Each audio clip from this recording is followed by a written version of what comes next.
നമസ്കാരം, ഞങ്ങൾ team Einstein. ഇന്ന് ഞങ്ങളോട് വന്നിരിക്കുന്നത് സമൂഹത്തിന് ഏറെ ഉപകാരമായ ഒരു ഉപകരണത്തെ പരിചയപ്പെടുത്തി തരാൻ വേണ്ടിയിട്ടാണ്. നമുക്ക് പരിചയപ്പെടാം. ഇവയുടെ ഏറ്റവും വലിയ വെല്ലുവിളികളിൽ ഒന്നാണ് ലഹരി പ്രശ്നം. അതിൻ്റെ നേരിൽ അനേകം കുടുംബങ്ങൾ നശിക്കുന്നു. യുവജനം പാതാളത്തിലേക്ക് ഇറങ്ങുകയും സമൂഹത്തിൻ്റെ സുരക്ഷ സങ്കീർത്തനങ്ങൾ വർദ്ധിക്കുകയും ചെയ്യുന്നു. ഈ വിഷവസ്തുക്കളുടെ കടത്ത് തടയുകയും അവയുടെ ഉപയോഗം കണ്ടെത്തുകയും ചെയ്യുന്നത് വളരെയേറെ ബുദ്ധിമുട്ടുള്ളതും സമയമെടുക്കുന്നതുമായ ഒരു പ്രക്രിയയാണ്. പക്ഷേ ശാസ്ത്രത്തിൻ്റെയും സാങ്കേതിക വിദ്യകളുടെയും സഹായത്തോടെ ഈ പോരാട്ടത്തിൽ നമുക്ക് ശക്തമായ ഒരു ആയുധം സൃഷ്ടിക്കാൻ കഴിയും.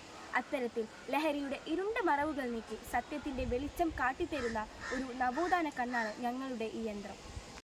സഹപാഠികളെ, അധ്യാപകരെ, പ്രിയ ജഡ്ജസ്, ലഹരി എന്നത് നമ്മുടെ സമൂഹത്തിൽ വളരെയധികം പ്രാധാന്യം നിറഞ്ഞ് ചർച്ചയാക്കപ്പെടുന്ന ഒരു വിഷയം തന്നെയാണ്. ഇതധികം കാണപ്പെടുന്നത് കൗമാരപ്രായക്കാർക്കിടയിലാണ്.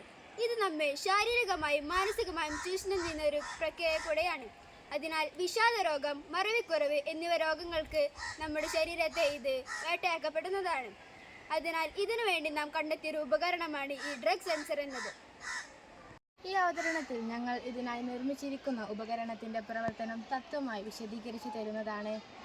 ഉപകരണം എങ്ങനെ പ്രവർത്തിക്കുന്നു, അതിൻ്റെ ഘടകങ്ങൾ എന്തൊക്കെയാണ്, അവയുടെ ദൗത്യം എന്താണ് എന്നിവയെക്കുറിച്ച് വിശദമായി പരിചയപ്പെടുത്തുന്നതാണ്. അതിൻ്റെ ഒരു പ്രോട്ടോടൈപ്പ് നിങ്ങൾക്ക് മുന്നിലിതാ. നമ്മുടെ ഉപകരണത്തിൻ്റെ മാതൃക.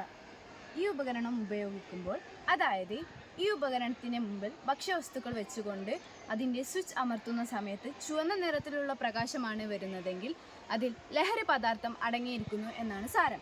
ഇനി അതല്ല, പച്ച നിറത്തിലുള്ള പ്രകാശമാണ് വരുന്നതെങ്കിൽ അത് ശുദ്ധമാണ് എന്നാണ് സാരം. ലഹരിയുടെ അന്ധകാരത്തിനെതിരെ ശാസ്ത്രത്തിൻ്റെ വെളിച്ചം ഉപയോഗിക്കുന്ന ഈ ശ്രമത്തിൽ ഞങ്ങളോടൊപ്പം ചേരുക. നമുക്കൊരുമിച്ച് കൂടുതൽ സുരക്ഷിതത്വവും ആരോഗ്യവുമുള്ള ഒരു സമൂഹത്തിൻ്റെ ദിശയിലേക്ക് നീങ്ങാം. വരും തലമുറയ്ക്ക് ഞങ്ങളുടെ ഈ കണ്ടുപിടുത്തം വളരെ സഹായമാകുമെന്ന് പ്രതീക്ഷിക്കുന്നു. ഇതിനാൽ നമുക്ക് നമ്മുടെ സമൂഹത്തെ മാറ്റിമറിക്കാൻ കഴിയട്ടെ എന്നും ആഗ്രഹിക്കുന്നു.